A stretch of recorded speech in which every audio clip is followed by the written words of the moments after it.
¿Está? Ah, no, pero a vos te sale eso, a mí ni siquiera me lleva ahí.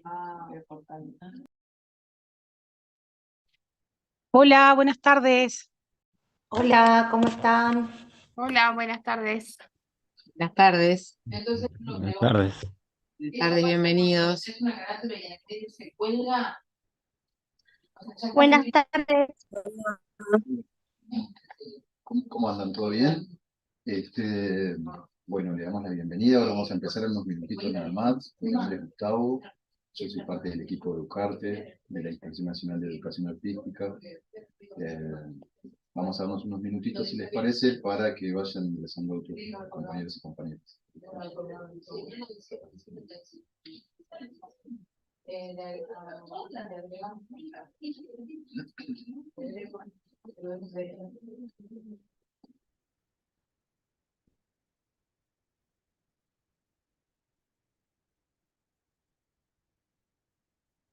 Mientras tanto, les voy contando cositas para aquellos compañeros que son nuevos o que recién nos estamos conociendo, digamos.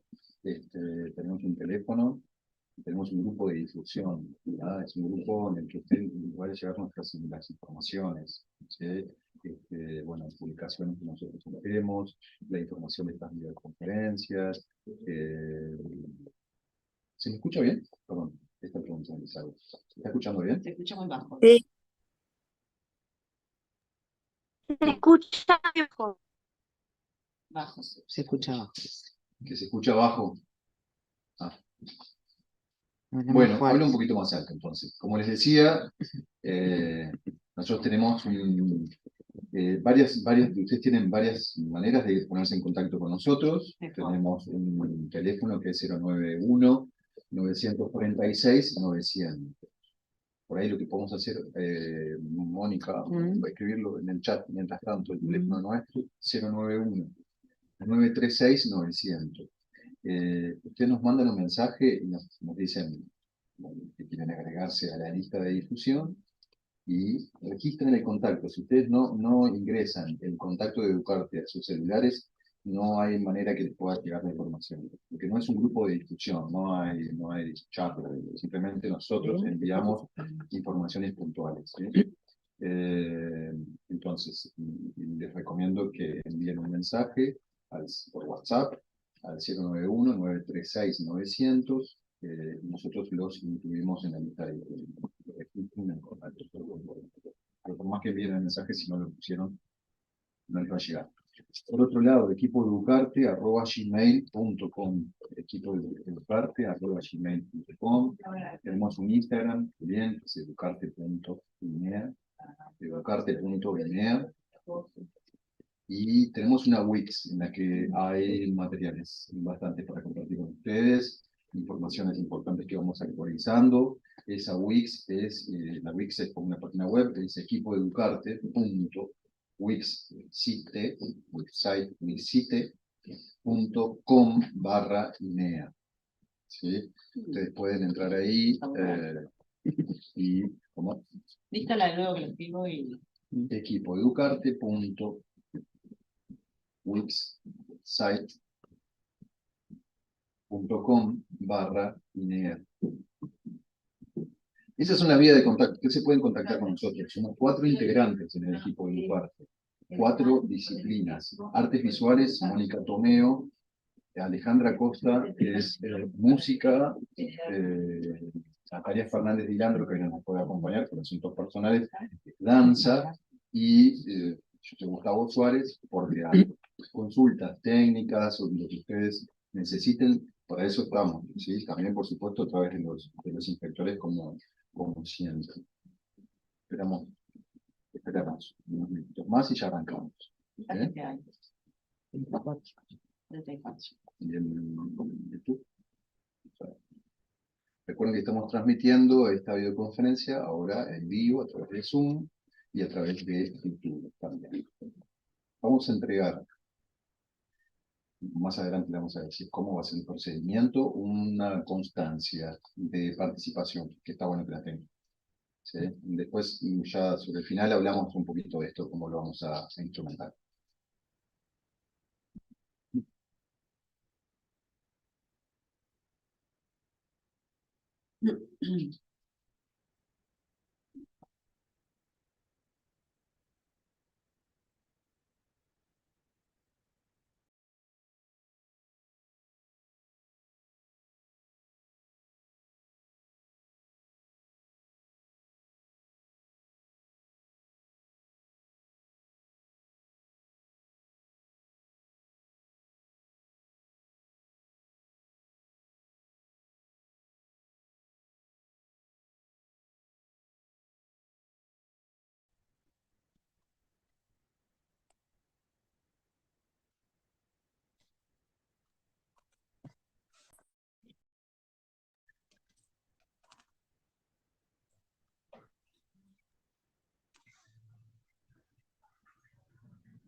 Bien, casi que vamos a empezar.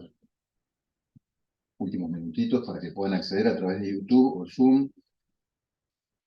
Repito, somos el equipo Educarte, dependiente de la Inspección Nacional de Educación Artística, nuestra inspectora nacional, Karina Patrón, el equipo de inspectores. Para los que recién accedieron, les contaba a los compañeros recién. Buenas tardes. En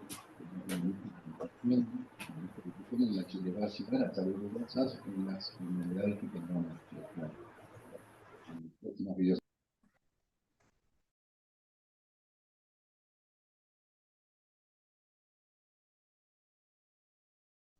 Está silenciado, Gustavo.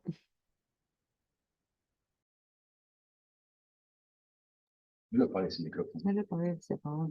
Nunca. Ahí, a ver si me escucha ahí. Sí. Ah, y ahora sí, qué suerte. Bueno, no, les Sí, decía, se escucha.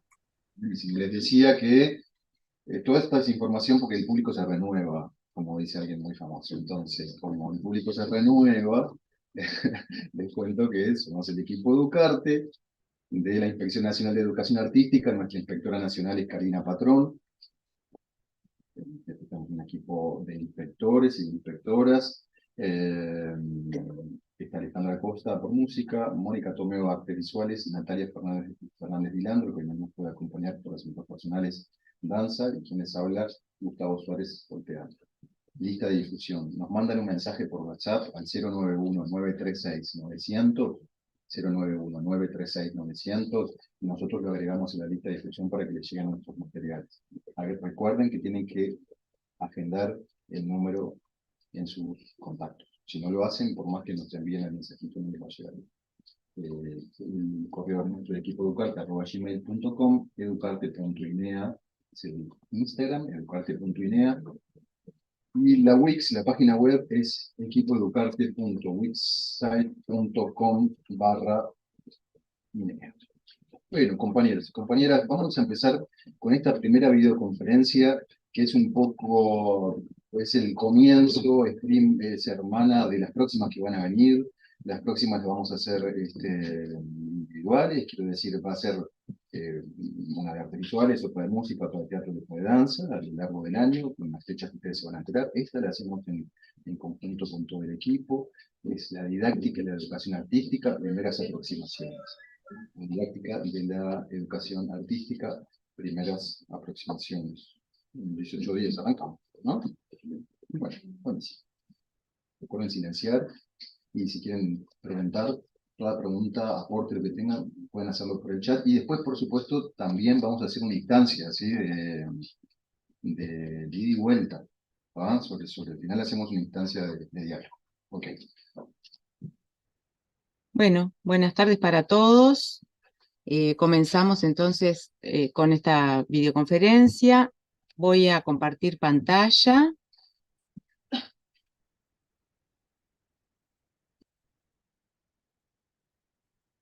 Mm, Toma, grande, te podés ahora darse, porque esto también me lo...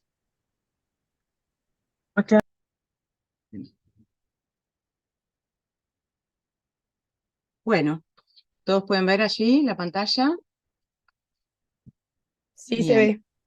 Perfecto. Bueno, bien. Bueno, entonces, como decía Gustavo, esta primera videoconferencia la llamamos Didáctica de la Educación Artística, unas primeras aproximaciones. La idea es introducir algunos conceptos de la didáctica para continuar desarrollándolos desde las didácticas específicas nuestras, ¿no? Las artísticas, las que nos competen. Nos pareció importante presentar estos conceptos justamente para esto, ¿no? Para que pudiera haber una continuidad y una primera aproximación a conceptos que a veces son complejos o los conocemos, pero está bueno recordarlos, o hay distintas concepciones, distintas bibliografías. Entonces, para tener una unidad y unificar sobre lo que estamos hablando, nos pareció pertinente hacer esta videoconferencia con un pasaje que van a ver que no es que vamos a profundizar sobre estos 4 temas que están aquí, sino más bien es una presentación, ¿sí? Y después compartimos la bibliografía utilizada, que es una bibliografía clásica de la didáctica, que por lo general está en las escuelas, en las bibliotecas y a disposición y a mano, ¿no? Bueno, entonces este que les presentamos aquí en la primer diapo sería el recorrido que vamos a hacer. El campo disciplinar de la didáctica, la transposición didáctica, la metodología o construcción metodológica y las estrategias didácticas. Son 4 puntos que vamos brevemente a presentarlos. Bueno, comenzamos por el campo disciplinar de la didáctica, ¿no? O sea, presentando, a ver, ¿cuál es este campo, ¿no? ¿A qué le llamamos? ¿De qué hablamos cuando estamos hablando de didáctica? Y comenzamos por Edith Lidwin, una referente clásica de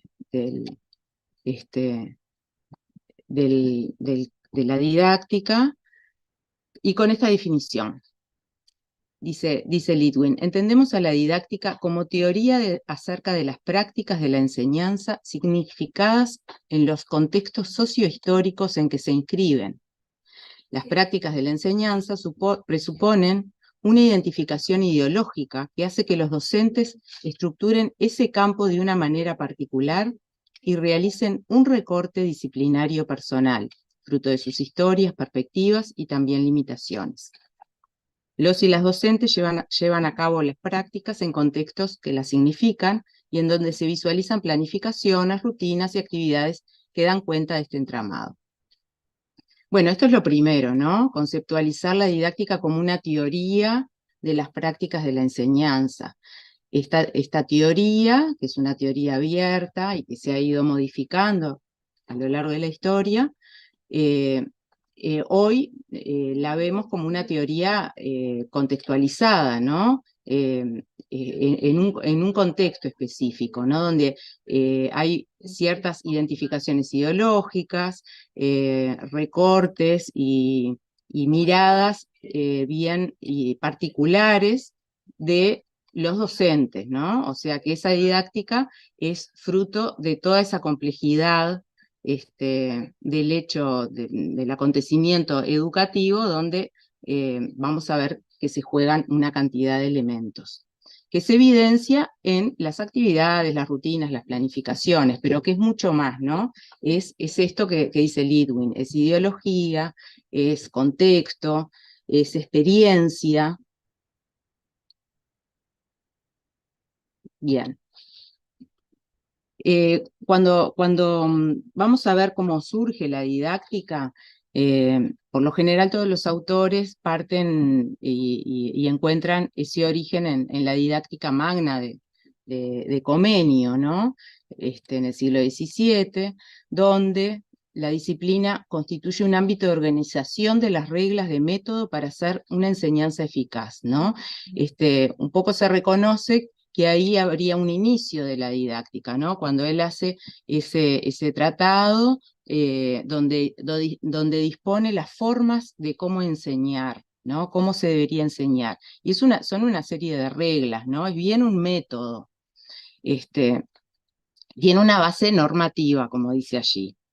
Esta revisión que hace María Cristina Davini, haciendo esa relación con los modelos didácticos. Esa didáctica magna, esa forma metódica y rígida, es la que podemos encontrar en el modelo tradicional, de escuela tradicional, ¿no? Asociada a las formas de enseñanza memorísticas, repetitivas, de copia, rígidas, hasta la aparición de la escuela nueva en el siglo XX, fines del siglo XIX, principio del siglo XX.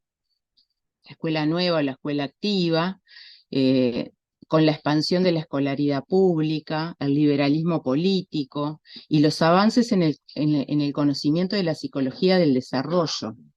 Allí aparecieron experiencias, dice Davini, significativas en el campo de la didáctica, ¿no? Se habla de que existen una cantidad de experiencias derivas distintas de la escuela nueva, donde se experimentan estas prácticas nuevas que tienen que ver con el desarrollo infantil, ¿no? Y que se desprenden de todas las teorías del aprendizaje y del desarrollo y del estudio del niño, ¿no? Del desarrollo de la infancia, donde, bueno, empieza a considerarse justamente al niño importante y cómo aprende, y las formas de enseñanza que la escuela tradicional tenía no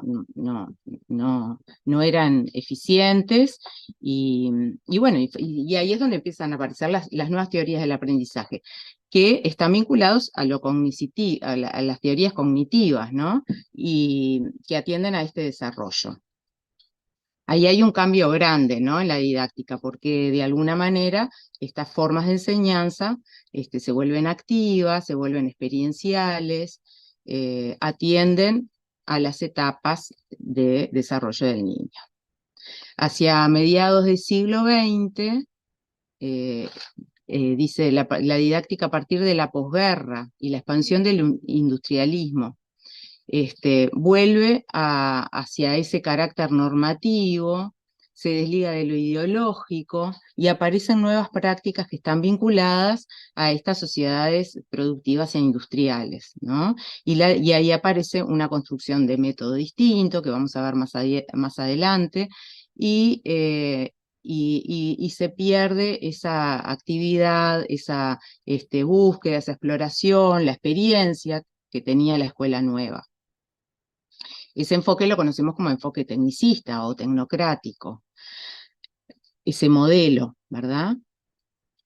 Que desarrolla determinadas prácticas y que se apoya mucho en la teoría del currículum, en los objetivos, en las metas, la evaluación, todo el desarrollo de objetivos, evaluación, metas, proviene del enfoque tecnicista, ¿no? De ese periodo.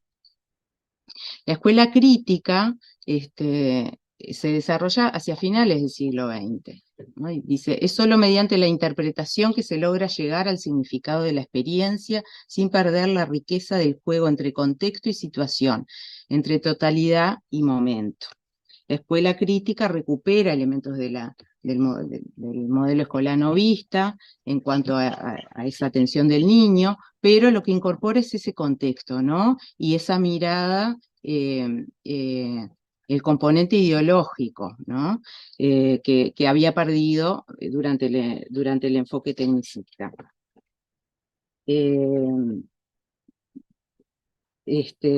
Recupera también la pedagogía deweyniana, ¿no? Y lo metodológico en torno a, a, este, a lo crítico, se centra en lo hermenéutico, ¿no? En la hermenéutica. Entonces, se busca la comprensión, la interpretación, la comprensión, la interpretación, la descripción, la comprensión de esa realidad. Viendo al hecho educativo y a lo didáctico como algo que puede que puede interpretarse, ¿no? Y que puede tener múltiples factores. Otro elemento que aporta la escuela crítica es la investigación cualitativa. La investigación cualitativa en la educación se preocupa justamente por los procesos de enseñanza y los procesos de aprendizaje. Entonces aparece la investigación de aula y muchas tendencias a justamente y ejemplos y experiencias en torno a poder desarrollar esos aspectos y investigarlos, ¿no? Indagar para poder justamente, bueno, transformar la realidad, ¿no? Porque el modelo crítico, bueno, comprender la realidad y poder transformarla. Bueno, un poco ese recorrido muy rápido, ¿no? Y sintético, para poder tener presente que los modelos de escuela y los modelos pedagógicos son los que están detrás de toda la didáctica, ¿no? O sea, que la teoría de la enseñanza y cualquier práctica escolar, práctica práctica de enseñanza, responde a un modelo de escuela, un modelo de pensamiento, a un modelo de educación, donde podemos reconocer esas cuestiones que a grosso modo pudimos ver. Bueno, ¿qué es esto de la didáctica general y las didácticas específicas, ¿no? ¿Por qué hablamos de esto? Nosotros hoy vamos a centrar en aspectos que decimos provienen más de una didáctica general. Ha habido y sigue habiendo grandes debates entre estos dos campos, ¿no? Hay teóricos que reconocen una didáctica general, otros que reconocen que ponderan las didácticas específicas. De alguna manera se confluyen que las didácticas específicas han nutrido y han aportado a una didáctica general, a la construcción de una didáctica general, que sería una didáctica amplia, que se encarga de algunos aspectos, y que al mismo tiempo esta didáctica general devuelve, ¿no? Y hay una ida y vuelta entre ambos campos. ¿De qué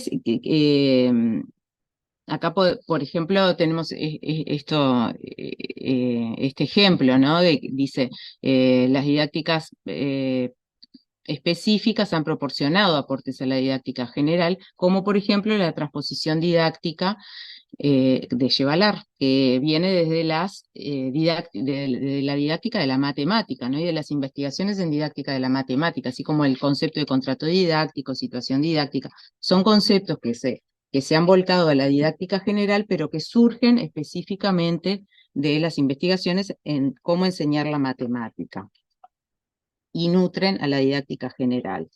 ¿Qué es lo que abarcaría una didáctica general? Bueno, Dice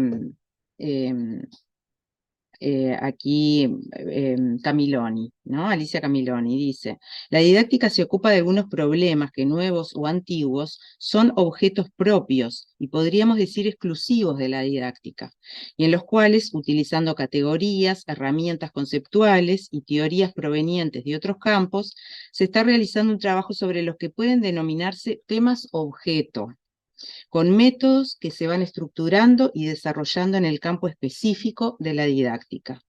Entre ellos podemos mencionar, por ejemplo, estudios sobre el pensamiento del profesor, trabajos con teorías implícitas de los alumnos, los estudios sobre estrategias de enseñanza, las comparaciones de diseño y alternativas de programación, los trabajos sobre evaluación de aprendizajes, la gestión institucional, y en todos casos la relación entre teoría y acción pedagógica y entre explicación y prescripción didáctica, ¿no? Hay algunos temas que se reconocen en la agenda de la didáctica que están vinculados a estos, ¿no? A cuestiones de cómo revisar la práctica, cómo el docente revisa sus propias prácticas, cómo se investiga en esas formas de enseñanza, las estrategias de enseñanza que se desarrollan.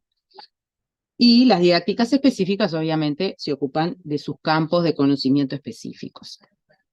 Aquí vemos otros aportes, que así como vemos esos grandes aportes que dio la didáctica de la matemática, Davini dice también, desde las ciencias sociales, las ciencias naturales, el lenguaje y el arte, presentan algunas, lo que llama ideas fuerzas, que aportan también a esa didáctica general, o sea, que trascienden su campo disciplinar para ser abordados también, se vuelven muchas veces estrategias que se utilizan en los distintos campos disciplinares, ¿no? En ciencias sociales, naturales, toman unos de otros, ¿no? Algunos de estos los conocemos muy bien, ¿no? El considerar las ideas previas, provocar los conflictos cognitivos, cambiar los métodos de conocer de los alumnos, partir del conocimiento de la vida cotidiana, partir de las construcciones espontáneas para avanzar hacia las ideas científicas, producir construcción de sentidos,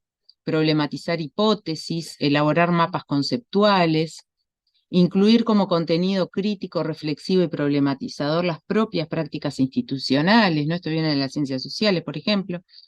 Y también la idea que en la práctica los docentes siempre enseñan valores y actitudes.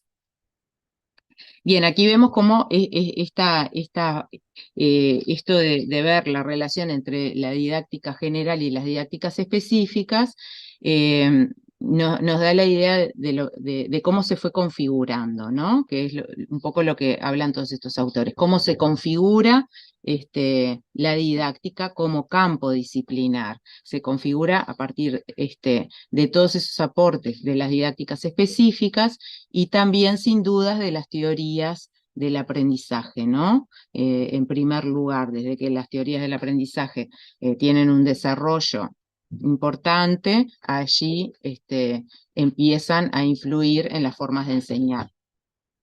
Por eso se dice que, bueno, que mirado desde ese lugar, si lo tomamos desde el lado de las teorías del aprendizaje, encontramos prácticas o enfoques que están vinculados a las teorías conductistas y otras que están vinculados a las teorías cognitivas. Bien, y para cerrar esta primer parte, de poder empezar a pensar el campo de la didáctica, me parece importante este fragmento de Ángel Díaz Barriga.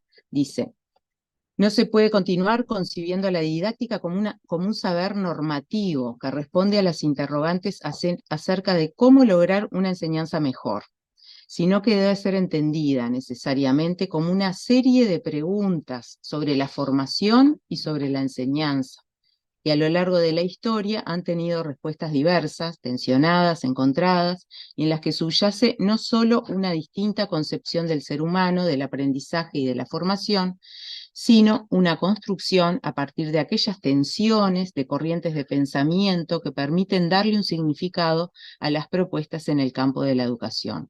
O sea, esto de Díaz Barriga me parece clave en pensar como pensamos la didáctica hoy, ¿no? Que no es una serie de normas o reglas a seguir, sino que más bien son una serie de preguntas, ¿no? Que los docentes nos planteamos de cómo enseñar y cómo revisar permanentemente de cómo enseñamos y cómo contextualizamos esa enseñanza en los lugares donde trabajamos, ¿no? Y qué concepción de ser humano, ¿no? Tenemos, concepción de ser humano, de aprendizaje, ahí está toda la mirada y el modelo ideológico y educativo y pedagógico que hay detrás. No se puede desprender la didáctica de esa estructura de pensamiento y pedagógica que cada uno de nosotros tiene y que es el que, la que apoya y nos orienta en las prácticas de enseñanza, ¿no? Bien. Bien. Le doy la palabra a Gustavo. Bueno, buenísimo. El concepto que voy a desarrollar tiene que ver con la transposición didáctica. La transposición didáctica, la primera vez que se usó, lo usó Michel Verret en 1975, quien estableció que los docentes debían transformar el saber para convertirlo en enseñanza y luego ejercerla o aplicarla en los estudiantes a quienes se impartían clases. Básicamente la transposición didáctica son esas actividades que hacemos, ¿no? Para transmitir el conocimiento al niño, ¿no? Desde cómo preparamos la clase, pensar el contenido, cómo lo vamos a abordar, cómo lo vamos a trabajar, esas adecuaciones, adaptaciones, ¿no? Para que el niño se apropie del conocimiento, lo incorpore, lo entienda, lo pueda compartir, etc. Ese trabajo que hacemos es llamado transposición didáctica. En la década de los 80, el debate sobre la relación entre el docente y el alumno habilitó la apertura de un conjunto de conceptos relacionados con la epistemología y con el saber científico que se propone en la didáctica. Entonces, Yves Gérald es el tutor, investigador francés, decidió incluir este concepto en un libro que se llama La transposición didáctica del saber sabio al saber enseñado. Entonces, el concepto de transposición didáctica remite al paso del saber sabio, como decíamos, al saber enseñado. El saber sabio es el saber científico, el saber erudito, al saber enseñado, el saber que nosotros le transmitimos a los niños en nuestro caso, o bueno, en educación media, en educación universitaria.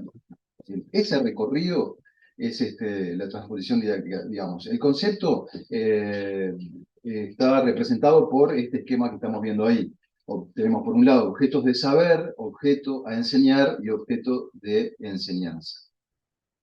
Insisto, el trabajo que transforma de un objeto de saber a enseñar en un objeto de enseñanza es denominado transposición didáctica. Entonces, ¿qué caminos recorre un objeto de saber para transformarse en un objeto de enseñanza? Y acá estamos viendo un cuadro. En el plano horizontal estamos viendo el objeto de saber, el objeto de enseñar, el objeto de enseñanza y el saber escolar. Y en el plano vertical estamos viendo, por un lado, el contexto. El objeto de saber, ¿en qué contexto se da? ¿En qué noósfera? Este es un término de Chevaler, la noósfera, hace referencia a las instituciones, hace referencia, en este caso, bueno, ¿dónde se da el objeto de saber? Bueno, ¿en qué noósfera? En la comunidad científica, en la universidad, en los centros de estudio, ¿no? ¿Qué transformaciones sufre? Bueno, saber académico, saberes culturales, que son los saberes culturales de elevado grado de la educación, digamos. ¿Y qué sujetos están implicados en esas prácticas? Los investigadores, básicamente. Ese saber, ese es el objeto de saber. Después tenemos objeto a enseñar. ¿En qué contexto se da el objeto a enseñar? En los ministerios, en las instituciones responsables del currículum, la gente que diseña los currículum, básicamente también en relación a eso, Ellos definen porque es su tarea, qué contenidos se van a trabajar, qué contenidos vamos a trabajar nosotros, cuáles sí y cuáles no, ¿no? Y ese reconocimiento de lo que no se enseña también forma parte de las decisiones en el terreno curricular.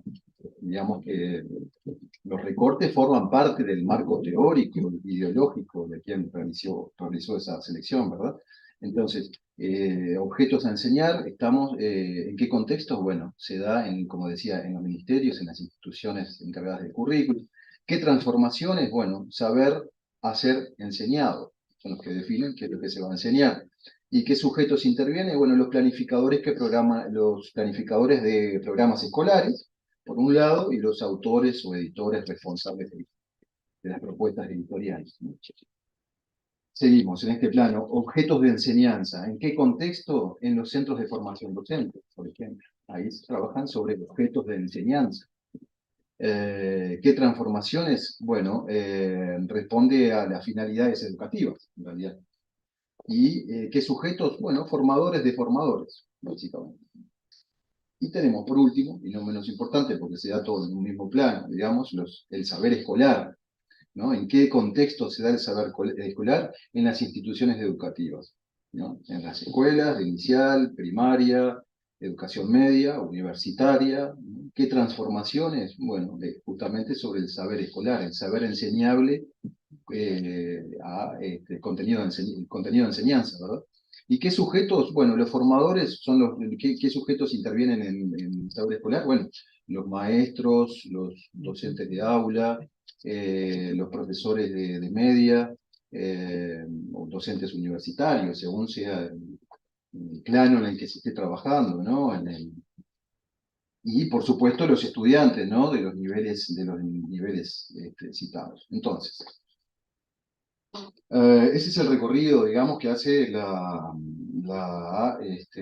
transposición didáctica.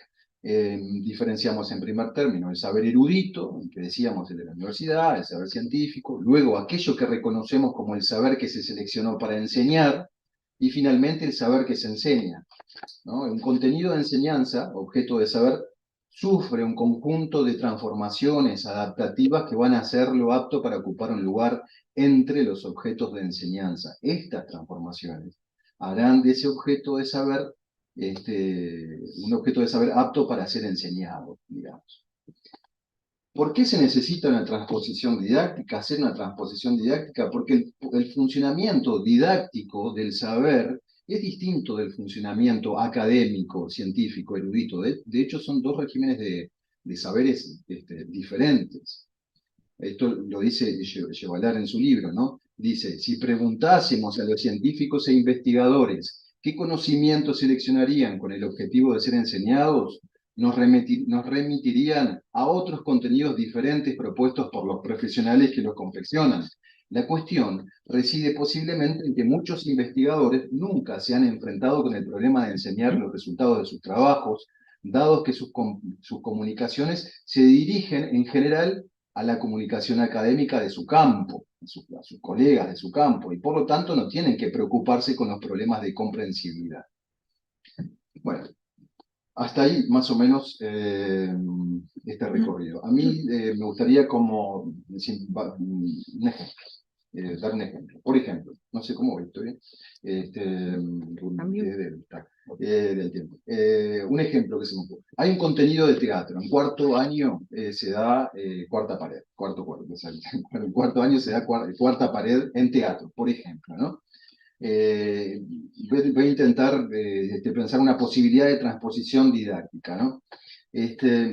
¿Qué es la cuarta pared? Rápidamente. La cuarta pared refiere a la barrera invisible, imaginaria que separa al público de los actores, o al público del universo de la ficción. A mi modo de ver, ese es un contenido que no se puede trabajar solo en una clase, es imposible, ¿no? Por el contrario, es necesario elaborar una secuencia, ¿no? Entonces, por ejemplo, usando la estrategia didáctica de la problematización, que la vamos a ver un poquito más adelante, consigna, problematización, error, todo eso, usando la estrategia didáctica de la problematización, trabajamos el contenido. ¿De qué manera? Bueno, de dos maneras, que se pueden dar en simultáneo, pero la voy a separar ahora. Por un lado, podemos generar un debate mediante una pregunta problematizadora. El simple hecho, ¿no?, de de preguntarnos el porqué de las cosas o por cómo éstas funcionan, es un ejercicio de filosofía que es muy primo hermano del teatro también, si se quiere, ¿no? Y que viene muy bien para estas prácticas. Y los pibes, los niños saben hacerlo muy bien, la capacidad que tienen de plantearse preguntas y de asombrarse es inagotable, ya sabemos. Entonces, a partir, por ejemplo, yo preguntaría la pregunta de ¿qué es estar? ¿Qué es estar? ¿Qué necesito para estar en una situación? ¿Qué partes del cuerpo se comprometen? ¿O qué tiempo habito cuando estoy? ¿No? A mí se me ocurrieron esas preguntas para empezar a trabajarla en la clase. No la vamos a elaborar ahora, por supuesto, pero seguramente a ustedes les ocurran otras preguntas más afinadas, ¿no? Pero podemos profundizar en contenidos fundamentales a partir de ahí del teatro, como por ejemplo el tiempo presente, el valor de la escucha, entre otros. Por otra parte, se me ocurre que podríamos trabajar escenas simples o en simultáneo. Por otra parte, o en simultáneo, digamos, ¿no? Ahora lo estoy dividiendo, pero escenas simples, escritas o improvisadas por los niños, no sé, una escena de cumpleaños, una escena en un banco de una plaza, da igual la escena. En este caso, da igual la escena. Y trabajar a través de esa escena estos ejes temáticos, ¿no? Desde la práctica, ¿no?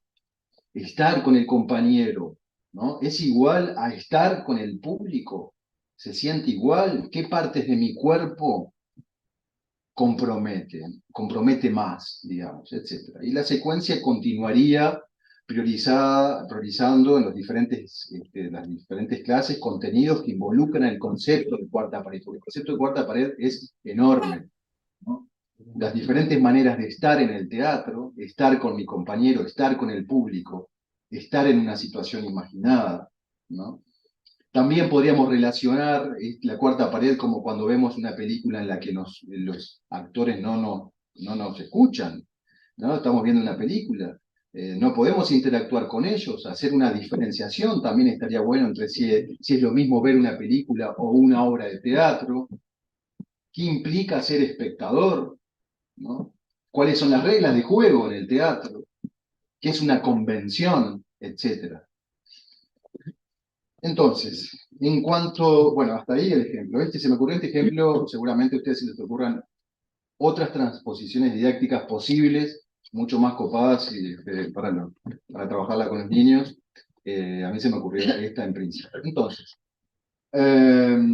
seguimos con el planteo de Yevalar, ¿no? Entonces, en cuanto al tratamiento del contenido y con la intención de que se adquiera el conocimiento, conviene, dice él, desincretizar el saber. ¿Qué se refiere con desincretizar? Se refiere a delimitar los saberes, evitando descontextualizar, la descontextualización del mismo, digamos.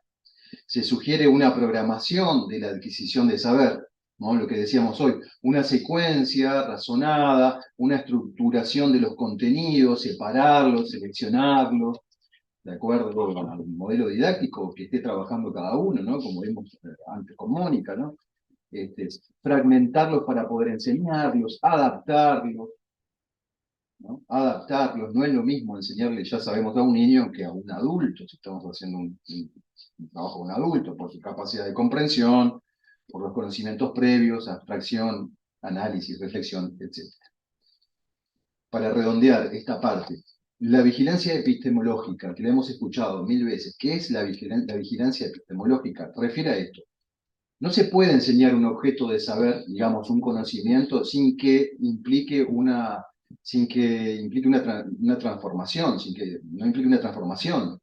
Toda práctica de enseñanza presupone, en efecto, o sea, sí o sí, la transformación del objeto de saber a un objeto de enseñanza. El saber sabio tiene que modificarse de tal manera que se convierta en un material comprensible, ¿sí? Para la sociedad, para todos nosotros, que es donde se incorpora dicho material. Por lo tanto, el saber académico, ¿no? El saber académico, el objeto de saber, sufre una natural descontextualización y una despersonalización necesaria del conocimiento científico. ¿A qué hace referencia? ¿Qué quiere decir esto de la despersonalización? ¿A qué hace referencia? Refiere a que todo saber sabio, digamos, está relacionado muchas veces con la figura de un autor, ¿no? La teoría de tal y tal, ¿no? Bueno, lo que propone es un poco olvidarnos un poco de eso. A veces hay que apropiarse de los conocimientos de tal manera, ¿no? Despersonalizarlo, para poder aplicarlo en otros contextos, en otras teorías, en otros procesos, en fin. Sucede que en algunos casos el saber sabio se modifica hasta tal punto que puede perder su esencia original. Por lo tanto, se termina transformando en otro material, ¿no? Entonces es necesario ejercer una vigilancia epistemológica, ¿no? En la masificación de los conocimientos, ¿no? Internet, televisión, radio, ¿no? Los contenidos se transforman. Muchas veces también los medios de comunicación no tienen la formación necesaria didáctica para hacer una correcta transposición didáctica para poder explicarle al público tal conocimiento, tal idea, tal descubrimiento, lo que sea. Entonces el contenido se va transformando. Y se va deformando, vamos acumulando informaciones incompletas, que no son, en fin. Por esto es necesaria una vigilancia epistemológica que permite un mayor grado de conservación, de pureza conceptual y metodológica, evitando la banalización que se produce cuando se estudia un determinado objeto al margen de los expertos o de los científicos o de los especialistas. Muy bien.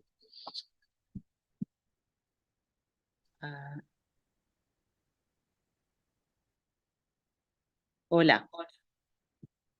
A ver, ¿cómo está el volumen? A ver. Un momentito. Hablo desde acá. Si no me escuchan, me mandan un mensaje, ¿sí? Voy a tratar de hablar más fuerte porque el micrófono es el otro. Se Bien. escucha bien. Ah, bien, gracias, gracias. Buenas tardes. El método o las metodologías o la construcción metodológica. En didáctica, lo metodológico o lo referido al método ha ido variando con los cambios que se han dado en la sociedad, ¿no? A principios del siglo XX hay numerosas menciones a métodos que en realidad eran experiencias educativas, ¿sí? Relacionadas a la escuela nueva, como ya mencionó Mónica, que fue el enfoque que predominó en el principio del siglo XX. Hubo muchos métodos, tales como Montessori, De Crowley, Dalcroze en música, o acá mismo en Uruguay, Gesualdo Sosa, por ejemplo. Esas experiencias educativas fueron surgiendo hasta la década de los 60 más o menos. Luego hubo una ruptura. Esa ruptura consistió en una corriente llamada tecnología educativa, que impactó directamente en el enfoque de la didáctica porque priorizó una visión instrumentalista que se fundamentó en lo científico y desvió la relevancia de lo que era la teoría de la enseñanza, lo que era el enseñar mismo. Desvió la atención de lo que era enseñar, el proceso de enseñanza-aprendizaje.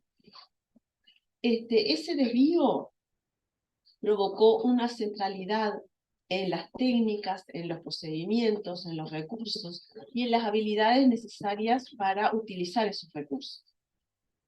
Por un lado, esto solucionaba determinados aspectos de la práctica docente, porque el docente tenía una fórmula, tenía una lista de pasos a seguir y a aplicar directamente, con el fin de obtener determinados resultados, ¿sí?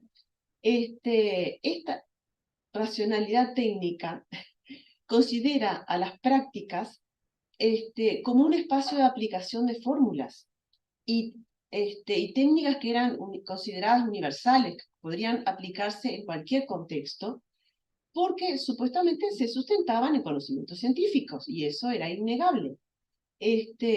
Y por eso, sí o sí, iban a obtener, iban a poder controlar los productos de esa aplicación.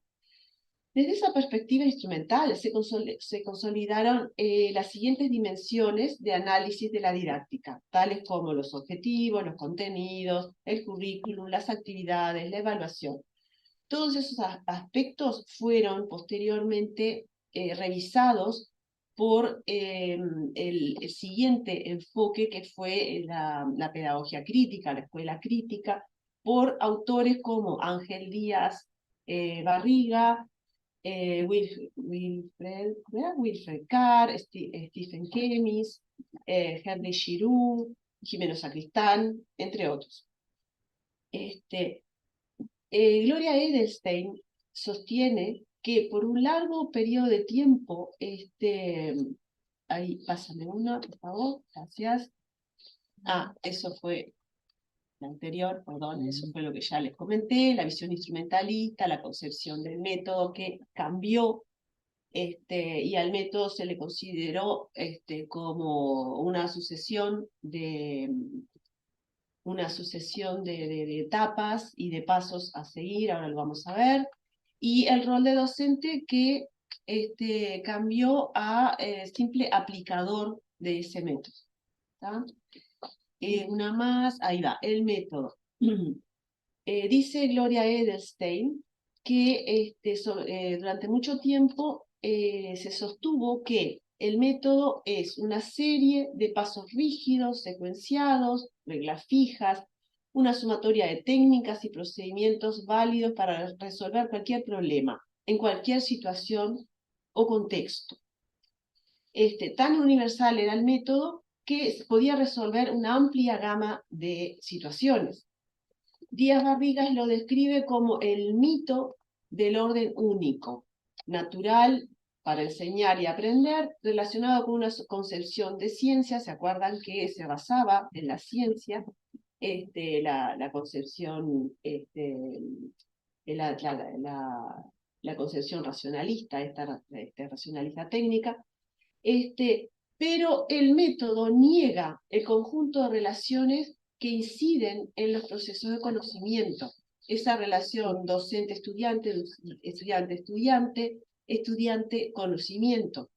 La aplicación de este método negaba esa posibilidad de relación, no existían esas relaciones. Y además, ese orden único también afectaba lo que acabamos de decir, que afectaba el rol docente. Etimológicamente, método significa camino para llegar a un fin. Y para lograr llegar a ese fin hay que utilizar técnicas. O sea que el método se efectiviza a través de las técnicas. Pensando el método de esta manera, como se pensó durante la tecnología educativa, durante ese periodo de racionalidad técnica, lo que se priorizaba era la instrucción, la técnica, la efectividad de los resultados, ¿no?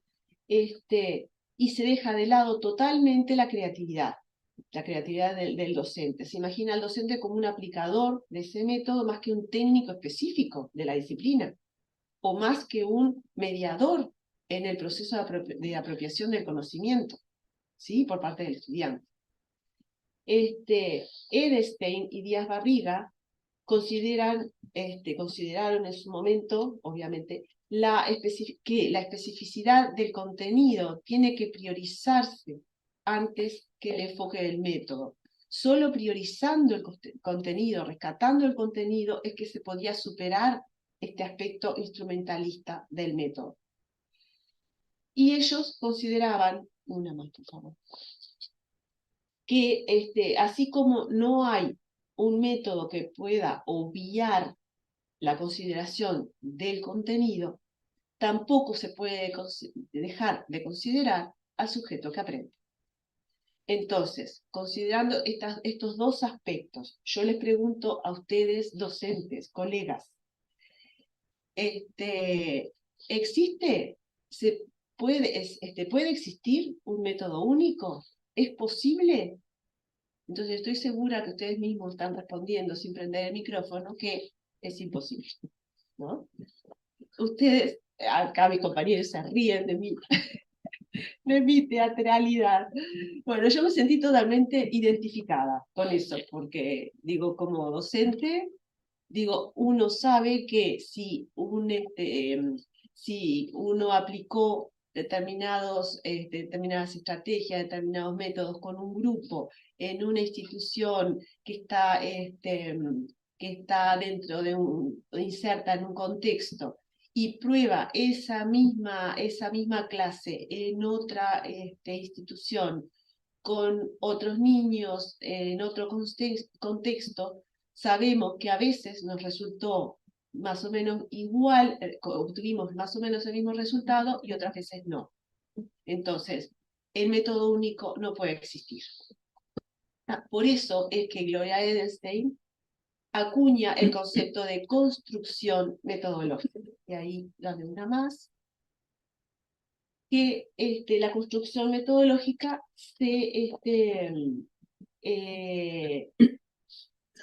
considera sí al objeto de estudio, considera al conocimiento, considera a los sujetos que aprenden, como ya habíamos visto, considera el contexto, ¿no? Y al docente, a ese docente que sí tiene creatividad y que sí puede adaptar y crear su propia metodología, considerando todos esos aspectos. Eso que realiza el docente cuando diagrama o diseña su propia metodología y crea su construcción metodológica, se da la construcción metodológica, es a través de una síntesis de opciones. ¿Qué es lo que hacemos? Elegir, ¿verdad? Elegir de acuerdo al contexto, al estudiante, al objeto de estudio y a nuestro enfoque y nuestra forma de enseñar. Entonces, si comparamos la concepción instrumentalista, donde el docente es un simple ejecutor, un mediador entre la fundamentación y la instrumentación, la aplica nada más, con el docente que construye su propio método, vemos que éste reconoce su propio hacer, considera la fundamentación para construir su propio método. Edelstein advierte que a partir de los años 80 comienza a aparecer el término estrategia como reemplazando al método. Y esto se explica porque cuando la pedagogía se fundamenta en la filosofía, aparecen referencias al método, pero cuando la pedagogía se relaciona con la psicología y con la sociología, aparecen las referencias a las estrategias.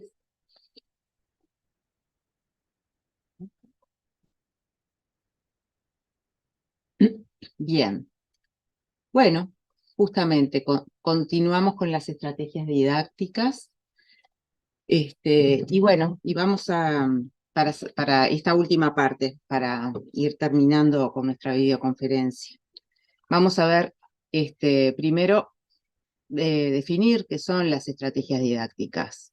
Tomamos este fragmento de Saturnino de la Torre, que dice: las estrategias docentes son procesos encaminados a facilitar la acción formativa, la capacitación y la mejora sociocognitiva, tales como la reflexión crítica, la enseñanza creativa, la interrogación didáctica, el debate o discusión dirigido, el aprendizaje compartido, la metacognición, la utilización didáctica del error, entre otras. Todas ellas pueden ser consideradas como estrategias de enseñanza en cuanto marcan un modo general de plantear la enseñanza-aprendizaje y generar prácticas concretas para conseguirlo, ¿no? Entonces aquí él plantea, bueno, esta denominación de estrategias docentes, donde aparecen una cantidad de estrategias que son de enseñanza, otras que están vinculadas con el aprendizaje, ¿no? Y que justamente se desarrollan para llevar a cabo esa aproximación al conocimiento. Y nosotros tomamos aquí algunas estrategias de enseñanza que nos parecieron interesantes o las más apropiadas o que estaban en relación con nuestro campo de conocimiento, que es la educación artística, el conocimiento artístico. Así que vamos a hacer una breve pasada por algunas de estas posibles estrategias de enseñanza. Y comenzamos con la consigna. Volví. Continúo. La consigna. En la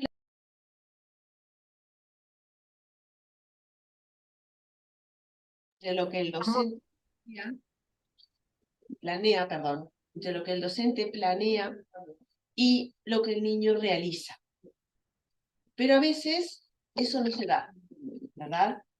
Que lo que uno planificó no es lo mismo que lo que el niño entendió y lo que pudo desarrollar. ¿Sí? Y a veces al docente nos cuesta, a los docentes nos cuesta reconocer por qué se dio ese resultado.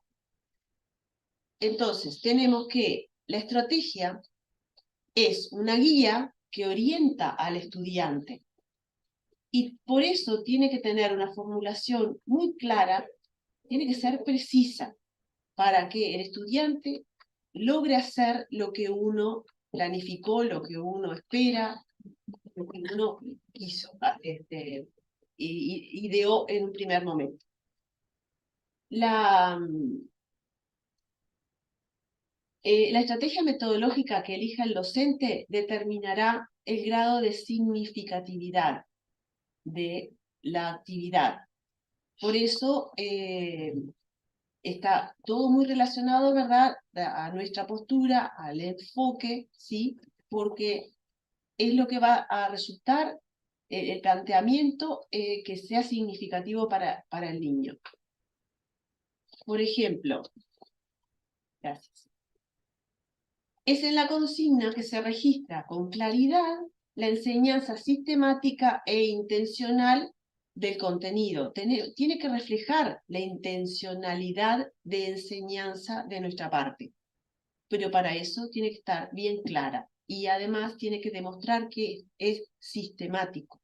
¿Sí? Demostrar lo sistemático de nuestra planificación, de nuestro proceso. ¿Sí? Por ejemplo, yo como docente puedo cantar una canción que capaz que alguien la conoce paseando por el campo, puedo cantarla directamente o solamente cantarla, los niños la entonan, se saben la letra, saben el orden de los animales que aparecen, bien. O puedo realizar un enfoque donde los invite a pasear, les promueva el uso de la imaginación, de que sí están en el campo, de que hay árboles, de que hay animales, etcétera, etcétera.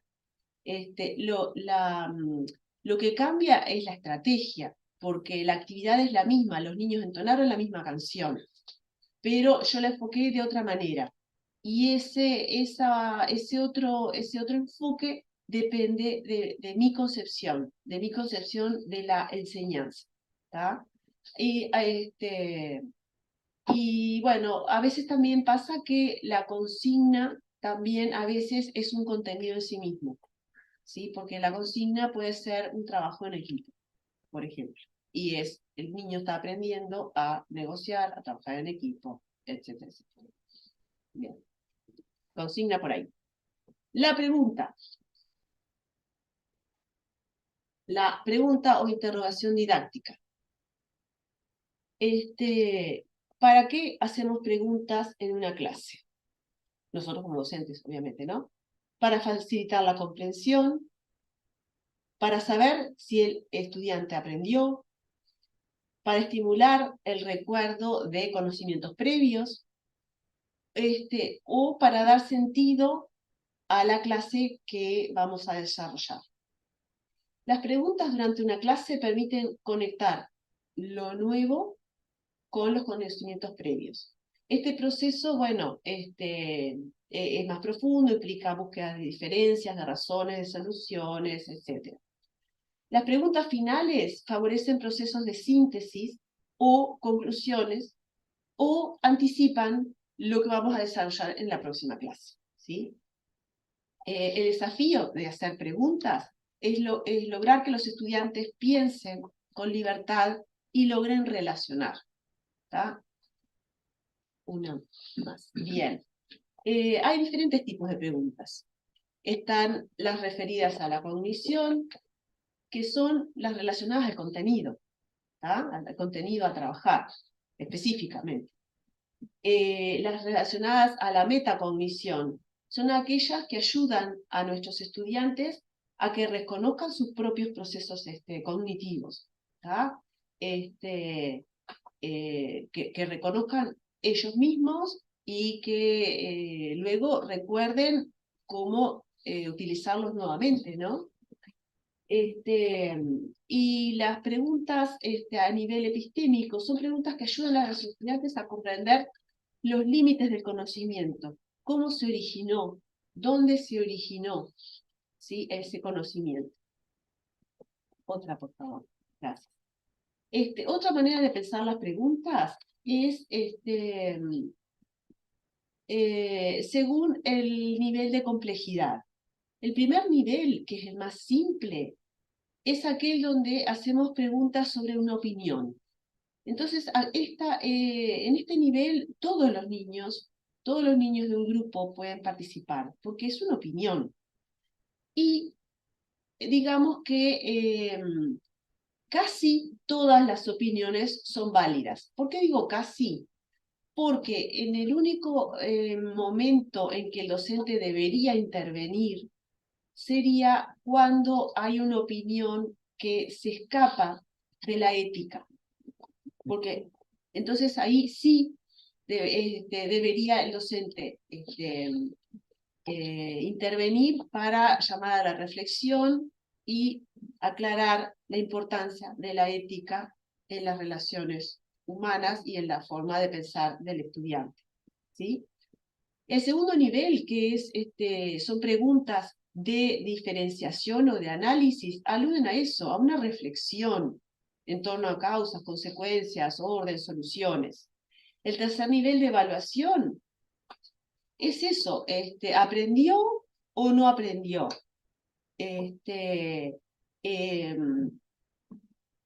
¿Hubo eficacia en la solución que encontraron los estudiantes? Bueno, ¿pudieron comprobar eso? ¿Se evaluó? Bien. El cuarto nivel ya promueven abstracciones o teorizaciones, van más allá del tema trabajado, más allá del contenido específicamente. ¿Sí? Son más profundas. Una más.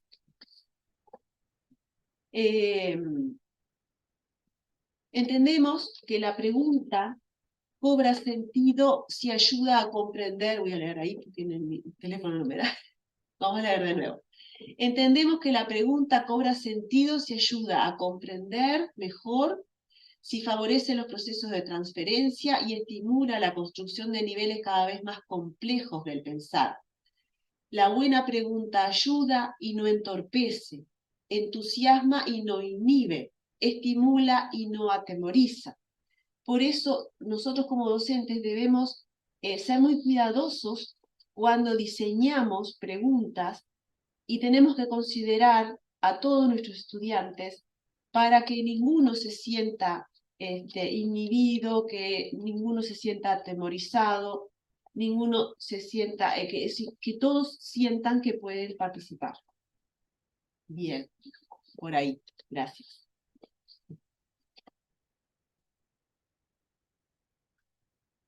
Entonces, bien, problematización. ¿Se me escucha ahí? No sé si estoy o no estoy. A ver. Ahí. Problematización. ¿No? Estas preguntas del cuarto nivel, ¿no? que hablaba Alejandra recién, ¿no? Esta estrategia de la problematización, ¿no? Si no hay pregunta, no puede haber conocimiento. básicamente. Pensar es poner en duda, ¿no? Abrirse al encuentro de lo que pensamos, lo que sabemos, lo que ignoramos. La experiencia de pensar es movida por la actividad de preguntar, digamos. Sin pregunta no hay problema, y si no hay, no hay problema, no hay investigación, digamos. Las preguntas de indagación, ¿no?, que es la que estamos haciendo referencia ahora, son aquellas en las que quien pregunta no presupone que la persona interrogada conozca la respuesta. Cualquier respuesta por venir no señala el cierre de la discusión, sino los comienzos de una indagación ulterior. De hecho, el proceso de indagación iniciado por una pregunta de este tipo a menudo comienza examinando la pregunta para ver si esta requiere clarificación. Las preguntas de indagación se distinguen de las preguntas corrientes, ¿no?, las usadas en situaciones en las cuales queremos información, indicaciones, etc. Y de las retóricas, que no son preguntas genuinas, dado que quien las plantea ya posee la respuesta. Entonces, que la pregunta, o al menos estas preguntas, las preguntas problemáticas, problematizadoras, digamos, entonces, que la pregunta no apunte a saber cuánto sabe un alumno o intente indagar una solución. Las preguntas en las que hacemos referencia, en este caso, no solo buscan una respuesta, sino también el planteo de un problema, y para que eso suceda, para que se asuma como un problema, el alumno tiene que percibir que tiene que ver con él, y al mismo tiempo que sus respuestas usuales no le alcanzan para dar cuenta de la pregunta, o bien debe verse obligado a buscar y a encontrar respuestas y sentidos que no imaginaba poder comunicar. Preguntas problematizadoras. El error, ¿no? Entonces, el error. El error históricamente se condena, ya lo sabemos. Desde el punto de vista cultural, el error es algo que es negado, algo que tiene que ocultarse. La eficacia para lograr determinadas metas, más la eficiencia relacionada con el tiempo mínimo para conseguir determinados logros, digamos, esta lógica no da cabida al error. En este contexto, el estudiante no aprende el error, sino más bien lo contrario. Aprende a evitarlo, a esconderlo. Entonces, justamente el abordaje del error como estrategia didáctica plantea lo contrario, no reivindicar el error, sino de aceptar su existencia como una realidad humana y educativa, a partir de la cual se puede trabajar en el ámbito escolar.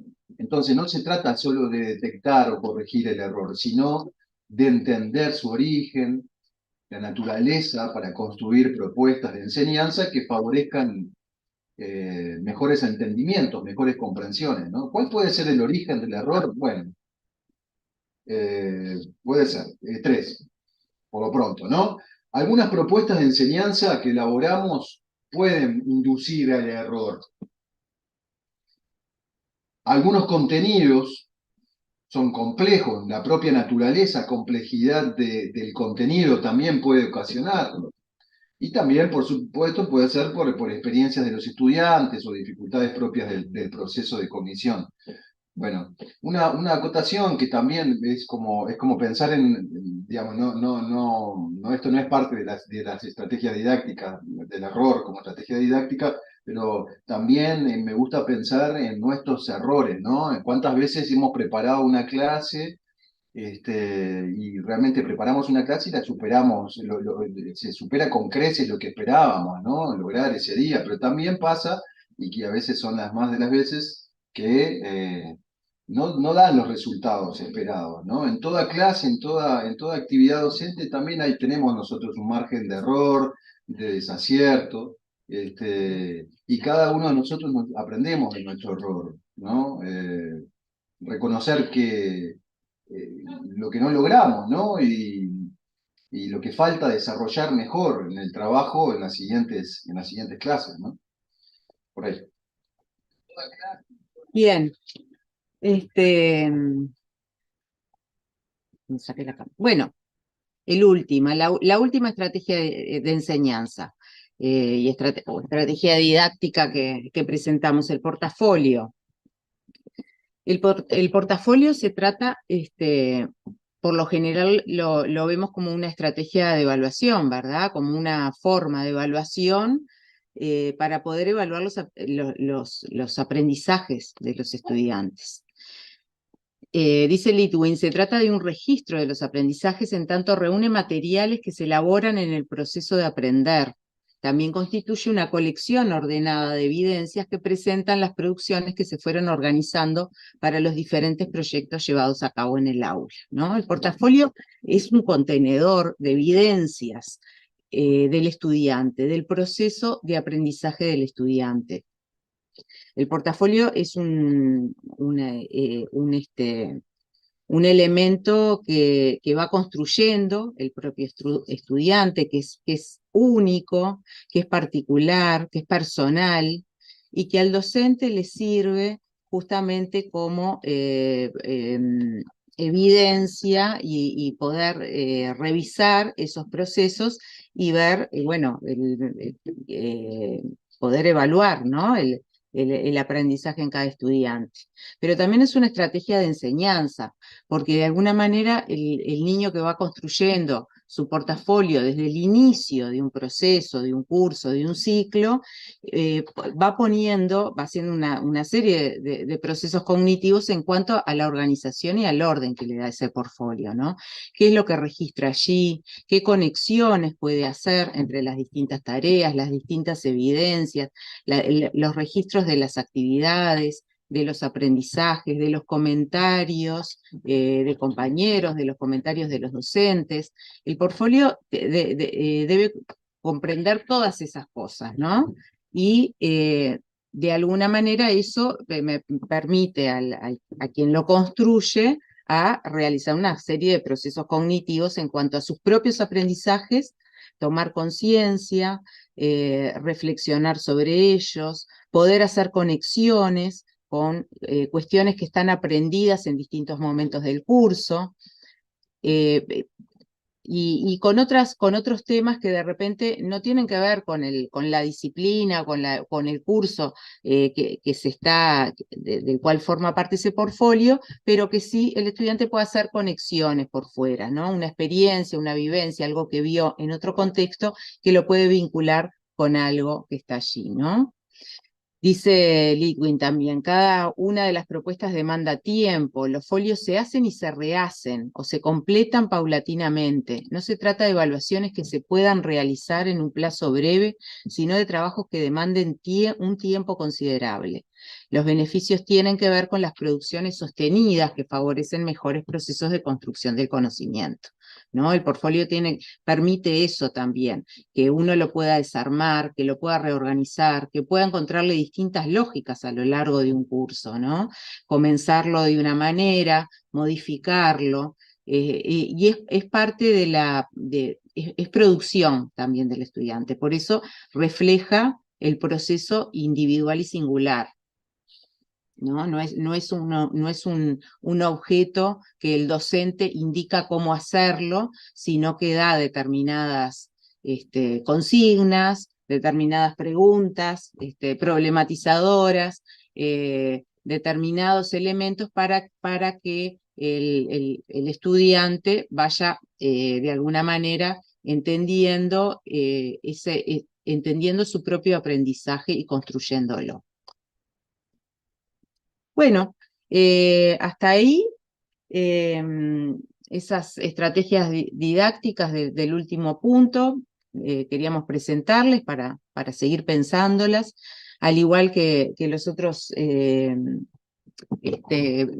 puntos que vimos en esta videoconferencia. La idea es seguir profundizando en ellos desde cada una de nuestras disciplinas.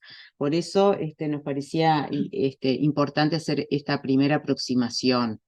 Las videoconferencias que vamos a seguir en el año, artes visuales, música, danza, teatro, la idea es tener esta continuidad y lógica de abordar estos aspectos de la didáctica, ¿no? Y otros que aparecerán que serán específicos de cada uno de ellos.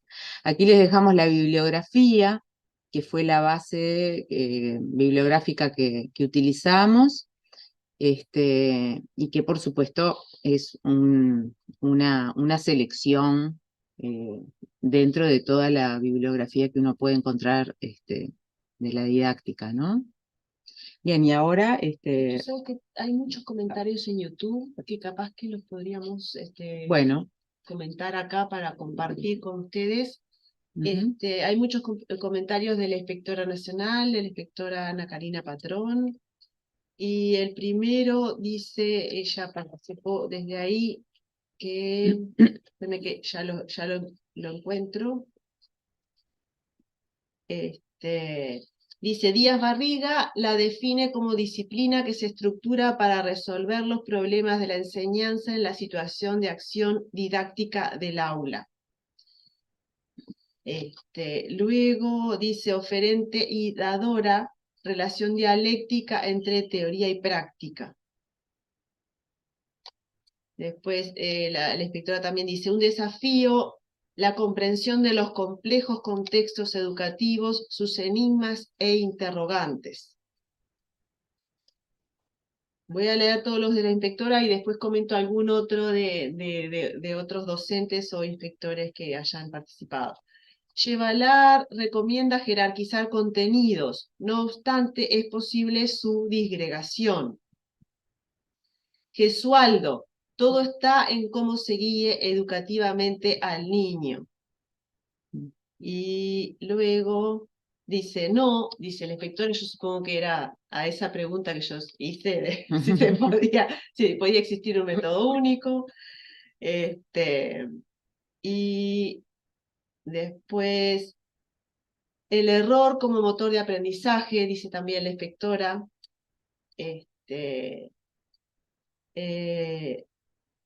La circular número 5 de 2016 refiere a su importancia, a la importancia, capaz que es del error porque fue el mensaje anterior. Y lo último que puso, importantísimos aportes en coherencia con procesos de avances en la innovación, la investigación y la formación. Esos son todos los mensajes de la inspectora Ana Karina. Después hay un comentario, también un mensaje del inspector Gonzalo Amorín, que dice claves didácticas para renovar la enseñanza, de Boguino. ujú. Ese es otro. Y después hay una compañera acá.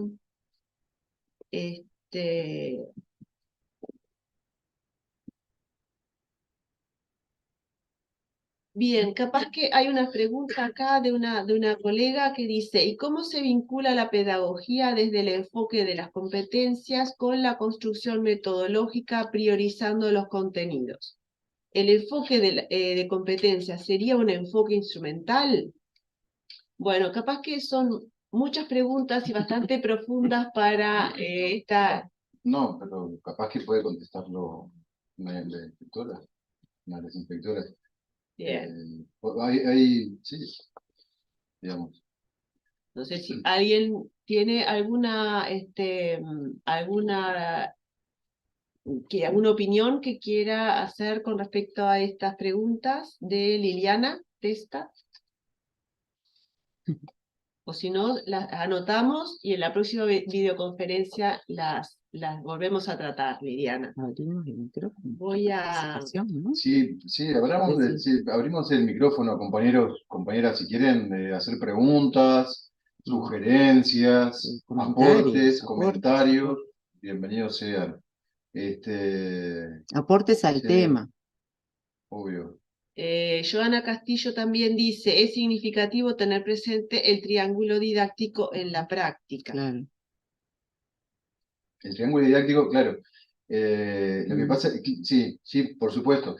Por cuestiones de tiempo, nosotros hicimos un recorte de lo enorme que es el tema de la didáctica y no abordamos el triángulo didáctico, que básicamente es la relación que hay entre el objeto del saber, el estudiante y el docente, ¿no? Esas relaciones, esas tensiones que suceden, las aborda el triángulo didáctico que no las vimos hoy. Pero pueden seguir profundizando en el libro de Girola, que está buenísimo. Bien. Tengo que desconectar, abrirle yo el micrófono o no. Capaz que sí. Denos unos segunditos. y decirlo de... Sí, eso ya lo dije. Abrimos ahí, compañeras de tecnologías educativas, los micrófonos o los podemos abrir nosotros. O ellos lo pueden abrir y hablar. Cada uno que quiera participar puede abrir su micrófono. Perfecto. Pueden levantar la mano si quieren y para hacer ordenado y les van nombrando para que puedan participar. Ahí Magdalena Barata, Muy bien. tiene voz. Pensando en esto de competencia y contenido, adhiero a lo que ustedes proponían, que sin contenido no se puede desarrollar ninguna competencia.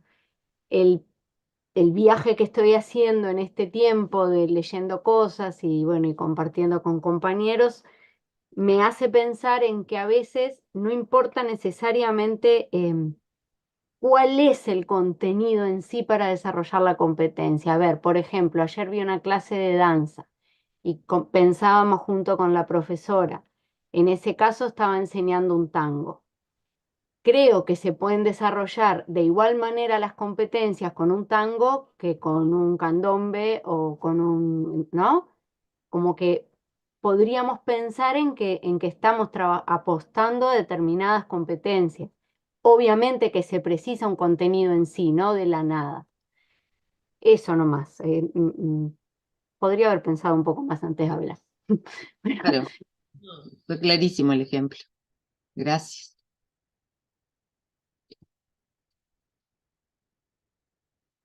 ¿Alguien más? También pensar como que primero que nada por ahí si conocíamos antes estos contenidos, estos conocimientos, o quizás no lo conocíamos, pero que en nuestras prácticas lo estábamos aplicando también, ¿no? Porque, no sé, pienso en esto de la transposición didáctica, es como el mal llamado la bajada, ¿no? Que mal llamamos la bajada del contenido. Bueno, pues bajada ¿a dónde? ¿A dónde baja? ¿Por qué baja? Y en todo caso, o sea, no esas cosas. Pero digamos, son prácticas que nosotros hacemos cotidianamente, ¿no? Y que bueno, nosotros acá profundizamos un poquito más porque nuestro deseo es seguir, nuestra intención, y así lo vamos a hacer, es seguir en las próximas videoconferencias abordando la didáctica ahora específica de cada materia, la didáctica del teatro, la didáctica de la danza, de la música, de las artes visuales, en las próximas videoconferencias, ¿no? Acá la inspectora Ana Karina Ujú.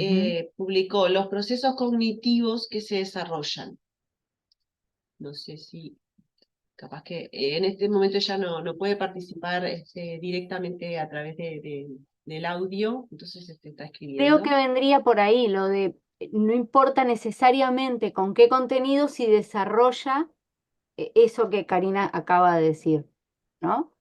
Y en relación a lo que propone, lo que decía recién Gustavo sobre la transposición didáctica, es interesantísimo, porque hay mucho escrito sobre matemática, por ejemplo, que bueno, Chevelar ha escrito mucho, u otros contenidos también de ciencias, pero nosotros desde el arte podemos investigar sobre qué pasa con la transposición didáctica de los contenidos de arte. Y vuelvo al ejemplo del tango ayer, que era en una clase de primer año, y era interesantísimo el proceso que hizo esa profe para ver, bueno, cuál va a ser la progresión para enseñar el tango, teniendo ese cuidado de no, ¿cómo era que decía la placa que ustedes ponían? Lo de la vigilancia epistemológica, sin reducir eso del tango a algo muy, muy bobo, muy cuadrado, muy alejado de lo que es el tango, que la vivencia esté, que estuvo, no sé,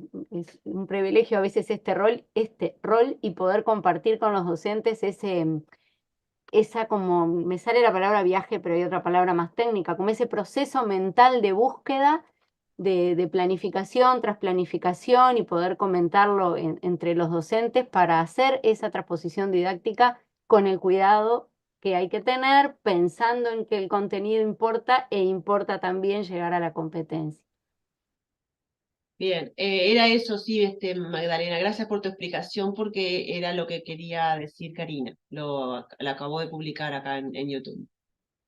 Era eso. Ángela Abato estaba levantando la mano hace un ratito, no sé si quiere tomar la palabra. Creo que era Ángela Abato. Y no mucho más para agregar sobre el tema de que los procesos cognitivos por ahí a la hora de hacer la transposición didáctica, nosotros a la hora de, por ejemplo, de planificarlo, planteamos en las metas. Y sin embargo caminamos como hacia el horizonte más grande, que es la competencia, que como dice la compañera, se puede llegar de diferentes maneras a esa competencia, sobre todo las competencias específicas del área artística, ¿no? Bien, acá un compañero, dice, Maximiliano, dice, hay otra cuestión que tiene que ver con la recursividad en el acercamiento al objeto. Claro. Es importante que se pueda reforzar la estrategia que dio buenos resultados. Bien, gracias Maximiliano. Bien. Bien. Entonces, compas, recordarles que esta charla, esta videoconferencia está grabada, queda grabada en YouTube. ¿Cómo pueden acceder al link? Bueno, pueden acceder, en principio pueden ir al Instagram nuestro, que ahí arriba en la biografía va a quedar publicada, también en la Wix, en el canal de YouTube de Educarte. Bien, para redondear, recordarles que nos manden un mensaje por WhatsApp al 091-936-900, 091-936-900, para integrarse en la lista de difusión, y así ustedes están al tanto de todas las actividades que realiza Educarte, las publicaciones, los materiales, etc. Recuerden que tienen que ingresar a su lista de contacto, ingresarnos a su lista de contacto, si no, como es lista de difusión, no les va a llegar. Nos pueden escribir a equipoeducarte@gmail.com, el Instagram es educarte.inea, y tenemos la página web, que es equipoeducarte.wixsite.com/inea. Bien. Las compañeras de tecnologías educativas van a poner ahora en el chat, tanto de YouTube como de Zoom, un link a un formulario de Google. ¿Sí? Ustedes ahí llenan esos datos y a nosotros ya los tenemos para realizar la constancia. ¿Sí? Después les vamos a contar cómo se las hacemos llegar. Pero ya tenemos esa información, va a llevar unos días, tranqui, bueno, nos va a llevar unos días hacerlo, pero hagan clic en el link del formulario de Google que las compañeras van ahora a publicar en el chat. Ahí ya lo hicieron. Perfecto, ya publicaron y ahí ya se registran. Básicamente lo que tienen que poner es nombre completo, cédula, correo electrónico, algunas cuestiones básicas. Bueno, no sé. Bueno, sí, si no hay alguien quiere compartir algo más, estaríamos cerrando. Pueden escribir el celular para contactarnos con ustedes. Sí, a ver, de nuevo. 091 936 900. Ay, no, Recuerden que somos el equipo Educarte, dependemos de la Inspección Nacional de Educación Artística, trabajamos 4 énfasis: artes visuales, música, teatro y danza, con Natalia Fernández Dilandro, que no nos pudo acompañar por temas personales. Entonces, cualquier consulta, cualquier sugerencia, nos pueden escribir al mail, a nuestra línea de contacto, estamos para eso. ¿Sí? Y ahí está el link para registrar la asistencia. Ahí está el enlace. ¿Sí? ¿Todos pudieron entrar al link? ¿Todos entraron? ¿Así? ¿Con el dedito? A ver si ¿Sí? Porque así nos garantizamos, porque este link va, se cierra. Sí. Se cierra, se termina en unos minutos, ya no se puede acceder, entonces 30, es importante. Sí, media hora más o menos. 30 minutos para que les dé el tiempo, 20, 30 minutos y después se cierra. Muy linda charla y Así que gran estaría ayuda bueno. para los que estamos iniciando. Muchas gracias. Gracias, María Isabel. Gracias a todos. Acá nos preguntan qué pasa con literatura. Contamos con la colaboración de una docente que no pertenece al equipo Educarte, pero más o menos nos ha acompañado y podemos incluir una charla de literatura, siempre contando con su buena voluntad. Hay charlas de literatura en el canal de YouTube de Educarte. De la charla de Micaela Fraga del año pasado, que está buenísima también. Pueden acceder también a nuestras charlas anteriores, ¿sí? Están en la Wix, ¿verdad? Está todo en la Wix. Claro. Entran en la página web que les dimos el dato, la Wix, al inicio, y ahí tienen enlaces para todas las videoconferencias del canal Educarte, y bueno, y allí aparecen publicadas otras cosas, ¿no? También. Y todos los anuncios de las actividades que vamos haciendo. Y los enlaces a las producciones que hicimos, los boletines que se llaman Curaduría Educativa, que cada año hacemos. En la Wix se encuentran los enlaces para todas esas cosas, producciones y lo que producimos, ¿no? Materiales y charlas. ¿Ah? Bueno, vamos cerrando. Buenas noches. No, una Todo- cosita más nomás. Claro, Ignacio, sí, te escuchamos. No, comentarles que a través de las preguntas problematizadoras y los portafolios se pueden generar proyectos para presentar en los clubes de ciencia, por ejemplo, que el año pasado lo hicimos y es una experiencia muy enriquecedora desde un conocimiento artístico poder integrarse desde ese lado que nos da una presencia sumamente interesante. Y ahí se empieza con la interdisciplinariedad, seguramente, que trabajaron. Trabajaron Sí, interdisciplinariamente, nosotros seguramente. no, trabajamos Kaldar, por ejemplo, y trabajamos asimetría y trabajamos equilibrio, y a partir de ahí presentamos un proyecto que era básicamente artístico, pero bueno, con un resultado tecnológico que tiene tres formas de presentarse: científico, tecnológico o social. Entonces se puede presentar una investigación artística dentro del campo de un club de ciencia. Bien, interesante. Gracias. Gracias por tu aporte. Bueno, compas, nos vemos en la próxima videoconferencia, que ya le vamos a estar avisando cuándo es. Nos escriben cualquier consulta, rellenen el formulario Google para la constancia de asistencia, que tengan un hermoso fin de semana, que disfruten, ¿no? Y ya está. Sí. Bueno, Nos vemos. saludos, hasta la Abrazos. próxima. Gracias. Adiós. Chao. Chao. Chao, que pasen bien. Gracias. Gracias. Nos vemos. Chao, un gusto. Bueno. Chao, chao, gracias.